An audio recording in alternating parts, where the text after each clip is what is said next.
thank you for having me here. And let me start with explaining a little bit more of my institution.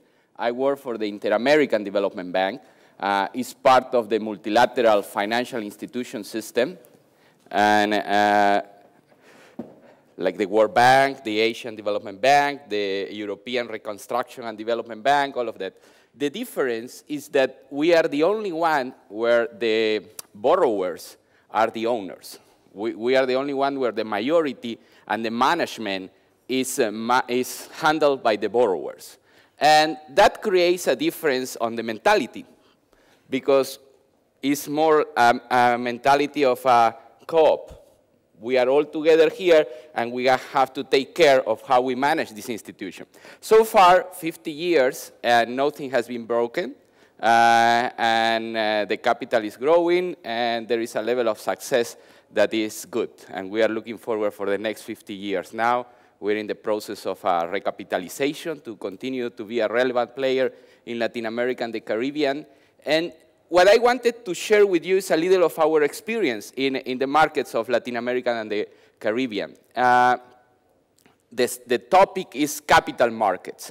And we all know why we need capital markets. Capital markets primarily help us to allocate capital in order to have projects and companies running. Clearly, as you can imagine, Latin America and the Caribbean are not well known because of the development of their capital markets. Our capital markets in general are very much on early stages, are very much relatively incomplete. It depends on the countries. Probably in Mexico, Brazil, Argentina, and some of the mid-sized countries like Colombia, Chile, Peru, you can see equities markets, cash markets, debt markets, commodities markets working. Nevertheless, we are still working on how to improve regulation and, most importantly, how to improve transparency on the markets, which are the key components to make the markets work.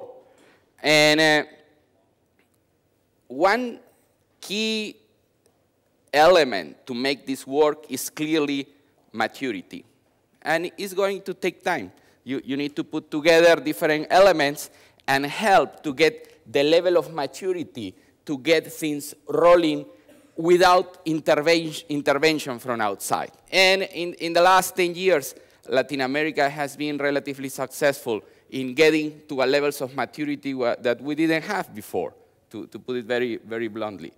But the key point that I want to share with you is not necessarily how these capital markets are helping to allocate the necessary resources to tackle all the infrastructure projects that are needed to really create all the network in order to have sustainability and development. It's more of how this is connected with the impact, the final impact that we want to get into the people. Remember, we are a hybrid institution. We are a multilateral that is with one side on the private sector, one side on the public sector, and our role is not to create profits. Our role is not to boost only capital markets. Our final role is to impact of the real life of the people. So although we have invested relatively heavily on how to better regulate capital markets, what we found that has created much more impact is when we invest on sustainability of development in talent.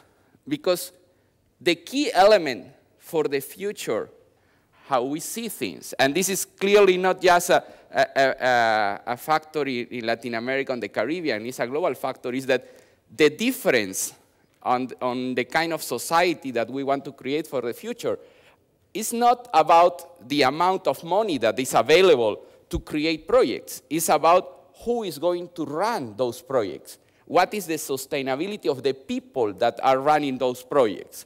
So capital markets in Latin America are helping to create, first, an opportunity for national savings, an opportunity to funnel investments from outside, but the level of impact that those capital markets have on the every one person that is walking in the street is very limited.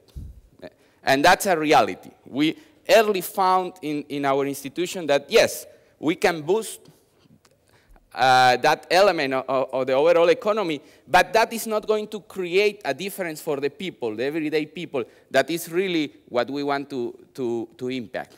So yes, we did some investments. We continue to help to create that, and clearly we came to the conclusion, let's say, that it will take time. It depends on maturity. It will impact the basic infrastructure projects that we need to do. Eventually, we will create additional opportunities for mid-sized local companies to get cash. But for the everyday people, the ones that are under the level of poverty, the fact that there is a Bolsa de Valores running in Sao Paulo, Bovespa is going up, is not going to change their lives. What we found that is much more impacting this 80–90% of the real economy is what we did in order to the same basic principle of capital markets, how to allocate and provide money, what is working with microfinance. And I'm going to take on the early presentation from Alex to say that, yes, microfinance is a key element on the strategy of the bank, but clearly there is a difference between the Asian African microfinance model and the Latin American microfinance model. In general, the Asian African microfinance model is based on the village model. And there is a clear element of social pressure to repay the loans. No? The basic mechanisms, I loan to a group of people, and there is solidarity between them in order to repay the loan. The Latin American microfinance model is different. It's basic on the individuals, and we lend only to individuals, and there is a much more stronger commercial focus.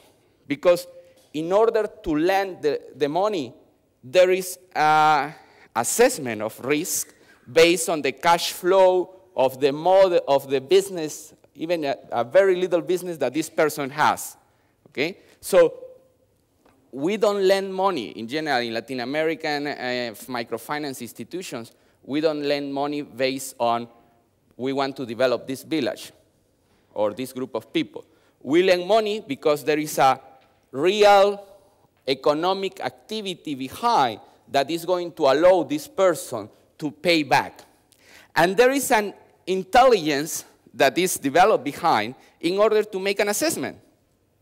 Because every single loan, even if it's $300, implies an assessment. And there is a capacity behind in the institutions to assess that, to go understand the business of this person and be sure that this lady in a village market that is selling bananas will be able to repay the loan.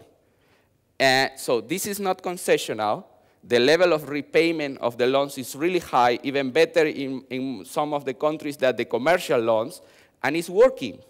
And it's creating a difference for the real people, for the impact, the people, the everyday people that is working in the streets. That's where we are creating the impact. And there is one more element that is very important, is that this is a very scalable model. And we have seen that clearly. We are not just serving the poor. This is not the microfinance model in Latin America. We are scaling up, and because there is a commercial intelligence behind on how the money is delivered, you can assess also small enterprises that are family enterprises, and you can start enhancing the model from microcredit to microservices. And then is the key difference of what we can create, which is talent development, because we see the institutions starting to help the business model. Well, it's big words, business model. Whatever helps this person selling bananas to be more successful.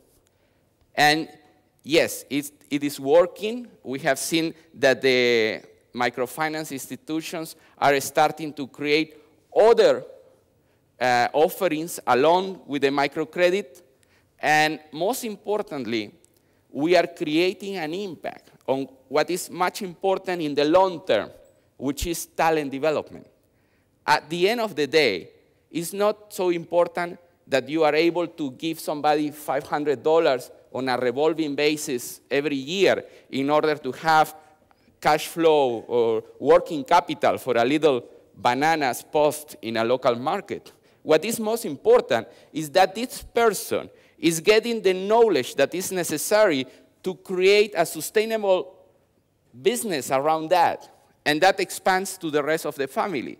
One of the things that you can see on our borrowers is what they are most proud. It's not just that they were able to repay the loan. It's that they are proud that the impact that they created on their families, the impact that this additional money allowed them to send the kids to the school, even send the grown-ups to the universities. That's what creates the difference and makes the social system start to rolling up on a sustainable development basis. So yes, capital markets are very important. There is a lot of infrastructure projects that we need to tackle, but the primary thing that the capital markets allow us is allocate dollars, are not really creating a difference to the base of the pyramid. What is creating a difference to the base of the pyramid is the ability of these microfinance institutions to be able to assess the little business model, give money, and be able to be repaid and enhance what they are doing, not just microcredit, but in general what we call microservices. So I am only allowed for 15 minutes, I guess. I am close to the 15 minutes. Yeah. But that was the message that I wanted to convey today. Thank you.